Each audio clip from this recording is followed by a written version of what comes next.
Welcome back. So in our Selenium with Java series on QAB Box YouTube channel, today we are going to see how you can create an alternate way of properties file to keep your app parameters like the application URL, the application credentials, or like any other details that you want to keep. So always we understood the way how we can keep it into a java.properties file and fetch the details by using the prop reader. Okay, but today I'm going to show an alternate way, but which will give you some kind of flexibility while you will be executing that in your Jenkins or ADO pipelines. Okay, especially from command line if you want to execute it. So that is the one we are going to see. So this includes three different concepts actually, which we will be using and then keeping it. One is actually the system.get property, which we have already seen in our previous sessions, right? If you see the beginning of the framework designing, that time I have told what is the system.get property and why do we need to get this browser and everything. And also this particular variable we can get it from the command line as well by using -d browser. And if you're not sure about this, then I can give you one logic. Actually, if you go to my QAB Box channel, there is something called, we have already discussed about this, send parameters from command line to the Selenium test. So if you go to that, you will get to know the basics, but I am going to implement that into the practical usage in our framework to make it better. Okay, so one thing is that we need to use the system.get property, and then so this is my default value. And another thing, like let's say if the user wants to change the value, they can use the Maven parameters, which is -d, this particular variable, whatever it is there, equal to, you can assign some value to that. Fine. So we have already understood in our previous sessions, right? Now, what is there more we can do with this? So we will be using the Java modularizing concept in the sense, see, framework designing, we always tend to say that write once and utilize it as many as times, right? So the same concept we need to use it. Think about now this browser variable I'm declaring in here. But what about if I want to use the same browser variable in any of my other files? Then I have to again write the same set of line, right?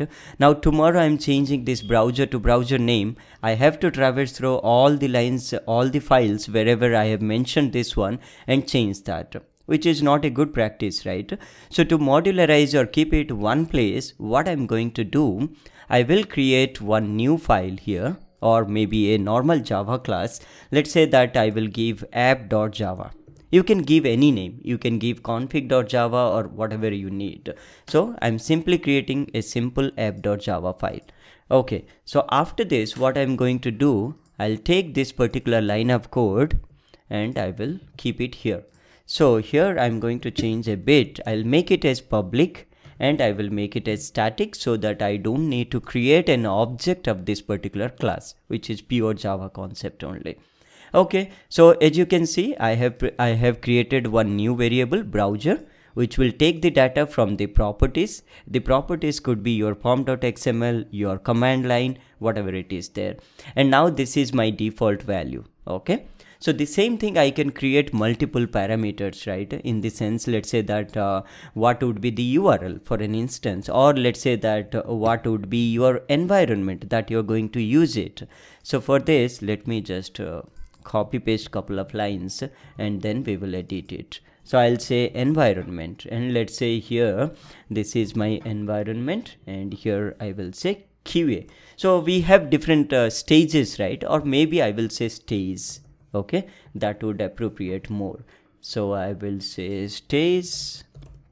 So sometimes we use QA staging area, QA area, or we call it as a staging. Some people call it as a demo. Some people call it as pre-prod. So anything that you want to pass the parameter, you can give it. At this moment, let's think our application has three different staging areas. One is your CI, which is the development, and then there is a QA, pre-prod, prod. Think about this. Now you can specify that. Now for what reason we need this one? Let's say you want to have different URLs based on this particular stage variable value, right? So let's say that if it is QA, then you can say qa.xyz.com. If it is dev, then you can say dev.xyz.com. xyz is your application domain. So like that you can specify. Let's say that your app has some kind of a username or password. So I can just mention here username, and you say username. And this is very specifically required whenever you are having a strict credential throughout your application. For an instance, let me show you that. If you see here, we are all passing the string variables, right? Hard coded. You see that here username is standard user. In this file also I am using the same thing. So why can't I take this one and then put it into the app.java file, and here I will keep this one, and I can even say that valid username. So valid username, I can even say this one. Now the same thing, let me create another one, is the valid password. So let's say I will create another one, valid password. Now the same thing password would be, so here I'll take the same thing. Probably I will always try to maintain the same variable only, so that it would be easy for you to remember when you're passing the value from the command line or any CI/CD. Now here I'll take valid password. Okay, valid username, valid password. This is invalid password. Okay, now the same thing I will be taking to here, and let's say that I will make it as a secret sauce. Okay, so now like this, and you can have n number of what you call parameters that you can use it here. Okay, so depending on, let's say that you want to specifically mention any specific countries, let's say that, and your application is now supporting into multiple countries, so you can mention here public static string country equal to something. Let's say that you have a localization testing where you want to see a specific language, so you can say public static string app language equal to, you can give. Now, so what is the benefit now getting it from here? Now the same thing we were doing even in the properties file as well, right? We used to give a key and then value, that's it. Now the thing is that there you don't have that privilege to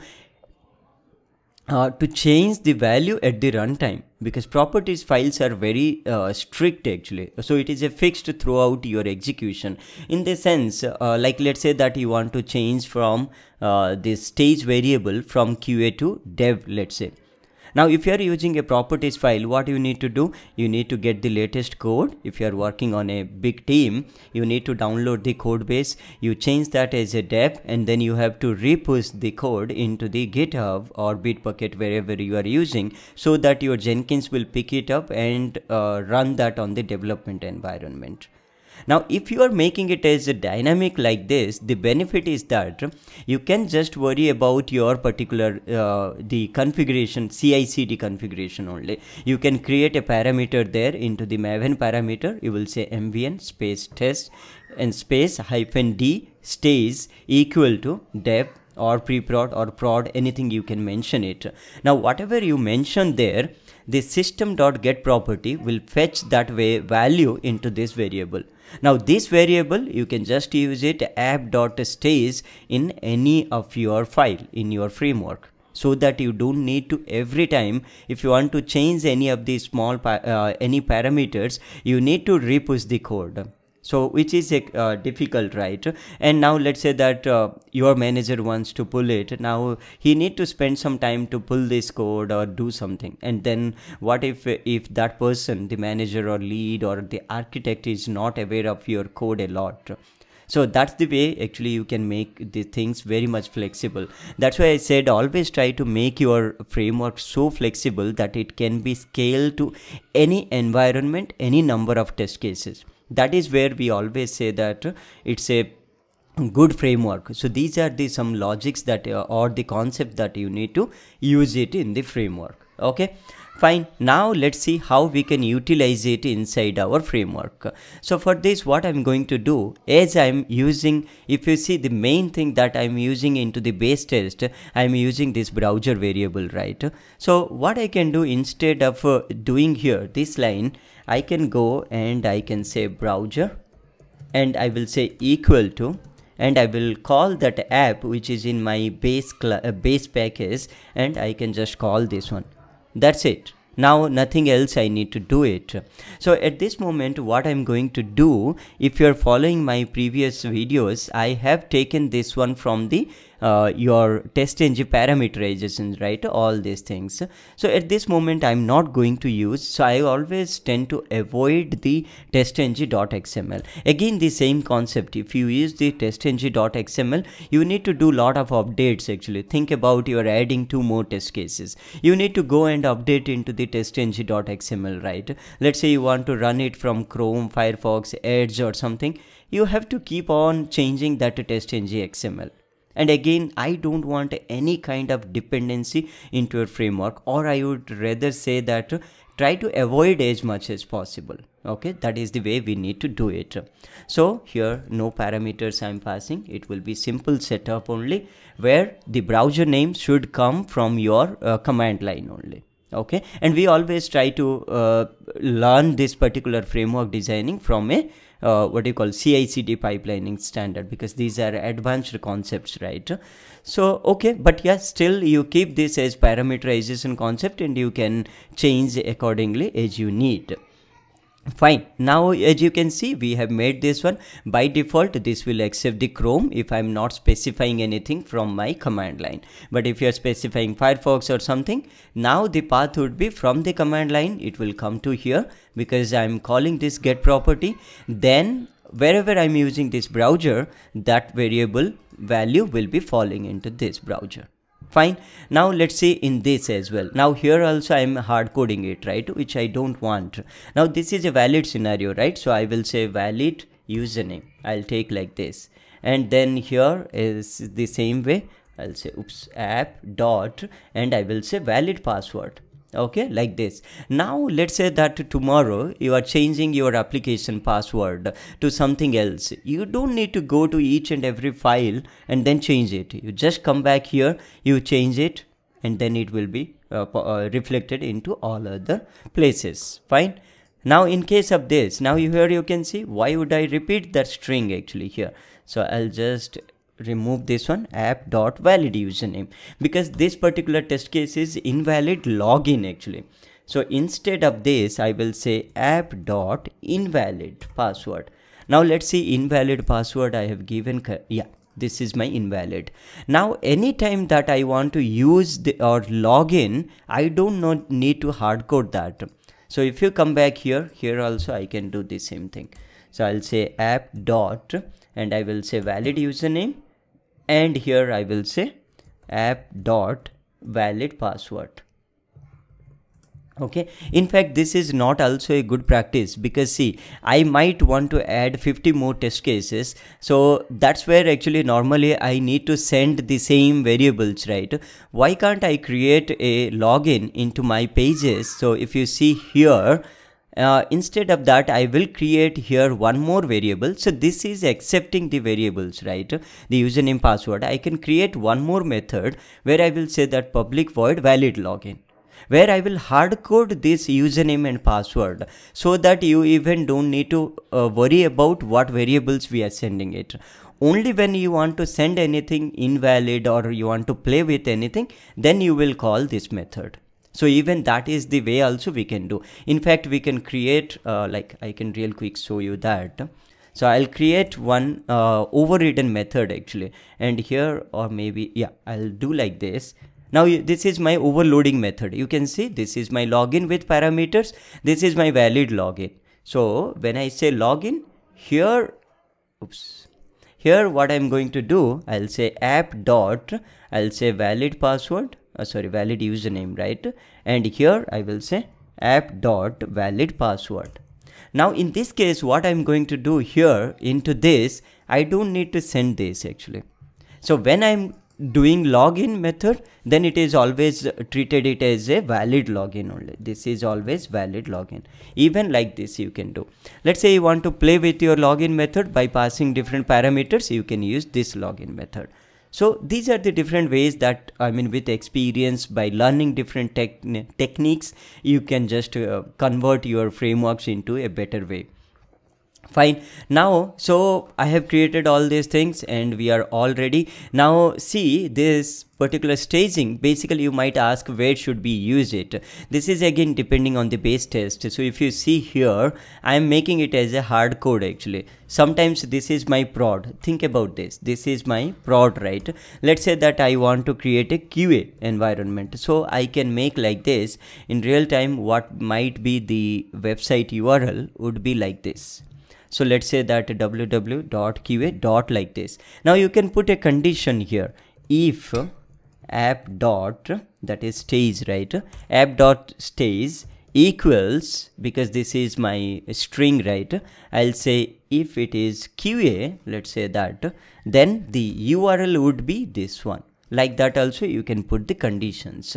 And now if it is pre-prod or if it is any other environments, you can play with that. Sometimes if you want to test with a local host, so you can say that app.stays.equals local, then the URL will be changed. So like this also you can update your own ways.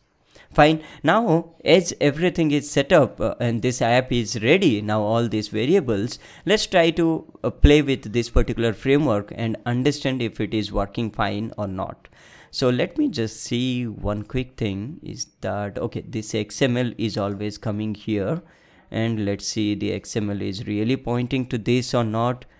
Okay, so at this moment I am relying on the XML, or maybe, I mean, we can even do quickly one more way. So let me just, as I have spoken already, that we need to avoid the, what do you call, our depending on the testng XML. Let me show you that without testng XML, how can I achieve this one.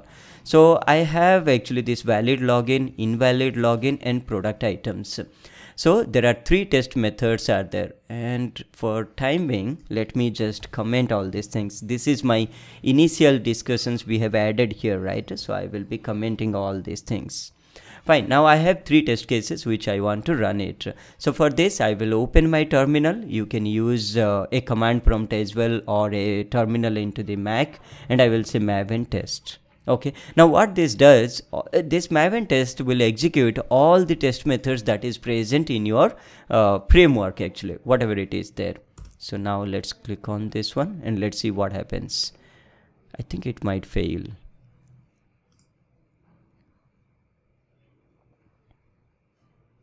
Yep, as expected, because we were dealing with the Dockers, right? So here what I'm going to do, I'll just comment all these things and turn on the local execution. Even this is one more use case. I will be letting you know later part of time how we can handle this one as well. So at this moment, let me just, oops, this is Firefox, right? Let me comment this one because I'm mostly going to execute in Chrome, right? So even we can run in both ways. So let me first run it Chrome and then into the Firefox. Oops, sorry. So Maven and then test.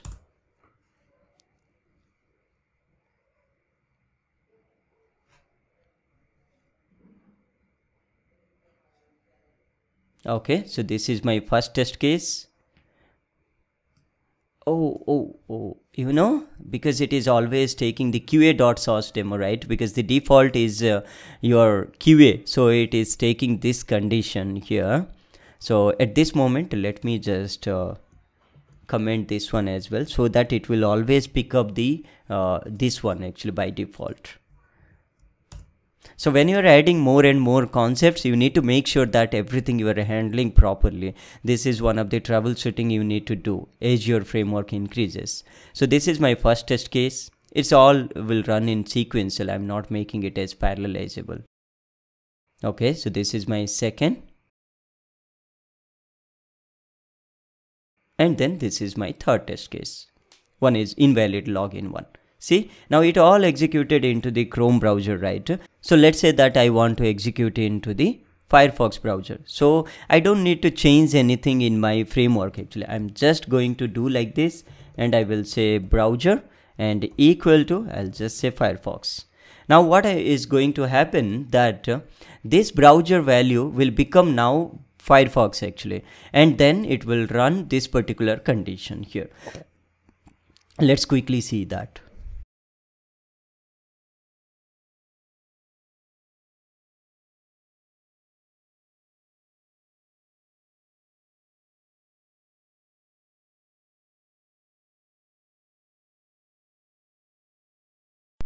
Okay, so as you can see, now this executed into the Firefox browser as well. So that's how this app.java file will be handling. And it's not just like this. So if you see now dbrowser Firefox, right, let's say I want to now change this one, my valid username, to something else. So I will write like this. It has to be the exact name actually. So valid username, and N is capital, valid username equal to, you can give something XYZ.